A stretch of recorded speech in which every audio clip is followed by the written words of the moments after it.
Hello friend, आपका स्वागत है VSA ऑनलाइन क्लास में। हम लोग आज मुगल साम्राज्य बाबर के बारे में पढ़ेंगे।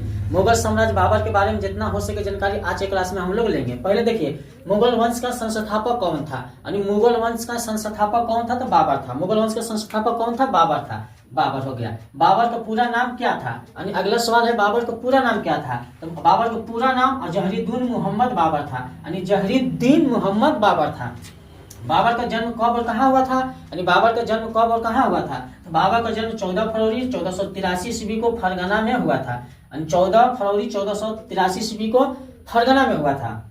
बाबर का संबंध किस वंश से था? यानी अगला सवाल है, बाबर का संबंध किस वंश से था? तो देखिए, बाबर का संबंध किस वंश से था? तो अपने पिता की ओर से तैमूर का वंशज था। अपने पिता की ओर से किसका वंशज था? तैमूर का वंशज था। एवं माता की ओर से चंगेज का वंशज था। यानी माता उनकी थी किधर का वंशज था? तो चंगेज का वंशज था। इसका परिवार तुर्की जाति के चंगताई वंश के अंतर्गत आता था।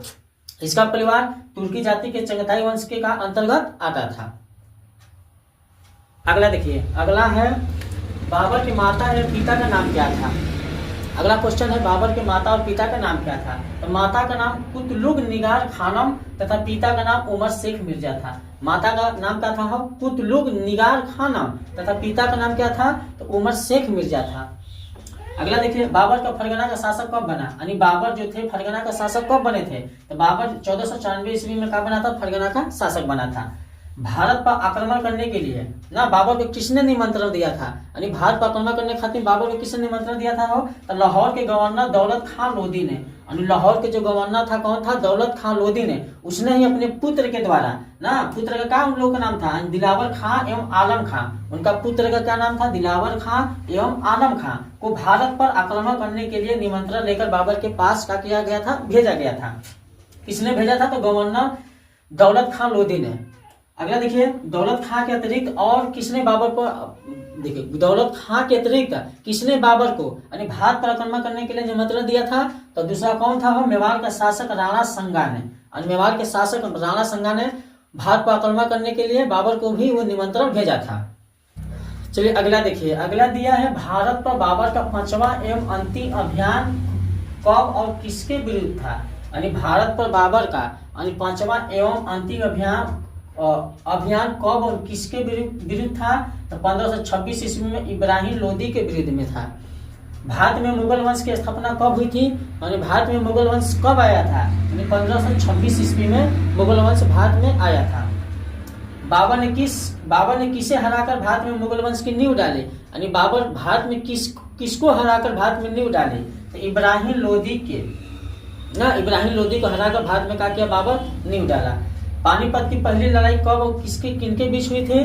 तो 1526 ईस्वी में बाबर और इब्राहिम लोदी के बीच में हुआ था, और जिसमें इब्राहिम लोदी को बाबर ने क्या किया था? हरा दिया था।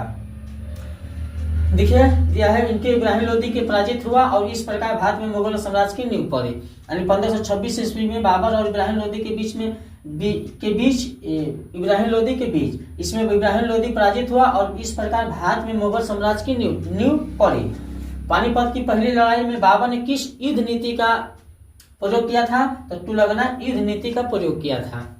फिर अगला देखिए, अगला दिया है, पानीपत की पहली लड़ाई में बाबर के साथ दो प्रसिद्ध निशानेबाज तोपची कौन थे? यानी पानीपत की जो पहली लड़ाई हुआ था तो तोपची यानी तोप चलाने वाले दो निशानेबाज कौन थे? तो उसमें था उस्ताद अली एवं मुस्तफा था। दो नाम पूछा है, उस्ताद अली एवं मुस्तफा। अगला देखिए, भारत में सबसे पहले बारूद का प्रयोग किसने किया था? यानी भारत में सबसे पहले बारूद का प्रयोग किसने किया था?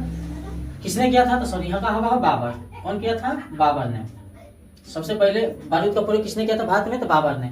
राणा संघा भारत के सरदार बाबर के बारे में क्या सोचते थे? जो राणा संघा थे भारत के बारे में क्या सोचते थे?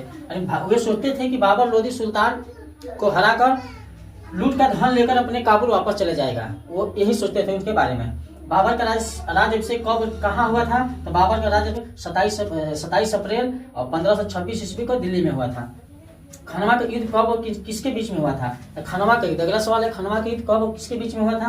तो 1527 ईस्वी में बाबर और मेवाड़ के राजपूत शासक राणा संगा के बीच में, जिसमें बाबर की विजय हुई थी। यानी खनवा का युद्ध किनके बीच में हुआ था? राणा संगा और बाबर के बीच में हुआ था। और कौन जीता था?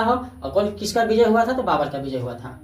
देखिए आगे दिया है राणा संगा के विरुद्ध किसने जिहाद का नारा दिया था। यानी राणा संगा के विरुद्ध किसने जिहाद का नारा दिया था, तो बाबर ने दिया था। खनवा युद्ध को जीतने के बाद, खनवा युद्ध को जीतने के बाद बाबर ने कौन सी उपाधि धारण की थी, तो गांची उपाधि उसने क्या किया था, धारण किया था। चंदेरी का युद्ध कब और किनके बीच लड़ा गया था, चंदेरी का युद्ध कब और किनके बीच लड़ा गया था। देखिए 1528 ईस्वी में बिहार और बंगाल, बंगाल में अफगान शासक थे कि संयुक्त सेना एवं बाबर की विजय हुई थी। देखिए बिहार और बंगाल में था, लड़ाई हुआ था और संयुक्त सेना भी उसमें था, और जिसमें क्या हुआ था, बाबर का विजय हुआ था। घाघरा का युद्ध कब और किनके बीच हुआ था, तो घाघरा का युद्ध 1529 ईस्वी में बिहार और बंगाल वही हुआ था। अफगान शासक की संयुक्त सेना बाबर के बीच में, इसमें बाबर की विजय हुई थी, इनके बीच में घाघरा युद्ध लड़ा गया था। अच्छा बाबर की मृत्यु कब हुई थी, अगला है बाबर की मृत्यु कब हुई थी, तो बाबर की मृत्यु 27 दिसंबर 1530 ईस्वी में हुआ था। बाबर उस दिन मर गया था। अगला देखिए, अगला दिया है बाबर के शव को कहाँ दफनाया था, तो काबुल में। बाबर के शव को काबुल में दफनाया गया था। बाबर नामा की रचना किसने की, तो बाबर ने। बाबर नामा किस भाषा में लिखी गई, तो तुर्की भाषा में बाबर नामा लिखा गया था। आगरे का आराम बाग का निर्माण किसने करवाया था, तो बाबर ने करवाया था। बस बाबर के बारे में बस इतना ही है इसमें, और अब किसी दूसरे शासक के बारे में नेक्स्ट वीडियो में पढ़ेंगे। तो आज के लिए इतना ही, मिलते हैं नेक्स्ट वीडियो में।